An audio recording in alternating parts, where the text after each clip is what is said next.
So now that we're learning more and more about networking, we thought we'd get a male perspective, and we have the lovely Girgis here from Power of 300. Hi, Girgis. Hello, Natalie. Welcome, welcome. Thank you. No worries. So we appreciate your time today, and we thought it's a good opportunity to talk about networking and your thoughts and experiences.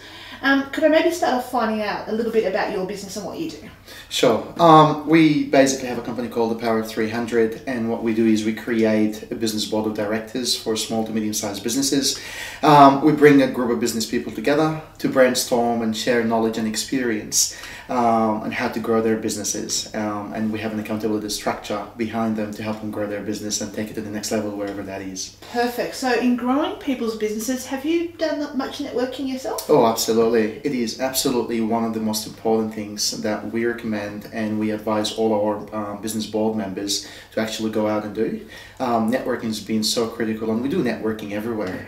You know, at the local shop, with family members, at parties, wherever it is. So networking is absolutely critical, and it actually gets your business out there. Not only that, it actually puts a face to the business, which is fantastic, because then people actually relate better to people rather than you know, brands as such. So it actually just gives you a little bit of a push. Definitely. So when you first started, could you maybe just share some of your networking experiences, like the good and the bad and the ugly? Yeah, absolutely. Look, when I started off, and we still do this, we go to a lot of networking events. We've got to. Initially when we started, it was just about giving as many cards as we can, and we went out and we did that, and that didn't work. I think what we found out over the years is that networking, just like anything else, it's about creating relationships, and relationships take time to create. So it isn't about, okay, yep, there's got to be a synergy between people in the first place, but the relationship actually takes a period of time. There is something what I call the authority networking, and that is when you're actually networking, you want to be viewed as an authority in your field. You can do that through a variety of ways. You know, if you wanted to do speaking engagements when you're networking, if you've got other clients in the networking group that you're in, what you want to do is you want to refer people to those, so they actually go, okay, well, I can view you as the expert in your industry, and I can see your clients, and the best people to tell your story are your clients, as you know. But as I said, networking takes a long time, and it's a process. Just like if you're in a relationship, a personal relationship with your partner. Absolutely. That's what it does, yeah. Definitely. So if you had to have one hot, massive networking tip, what would it be?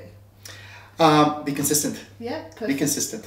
Get out there all the time and be consistent, because as I said, it takes time. Yeah. Consistency is the key. Wonderful. And one last question before we let you go. Networking is obviously very different when it's just women in a room and when it's male and females. Do you think men tend to network differently with women and when it's men one-on-one?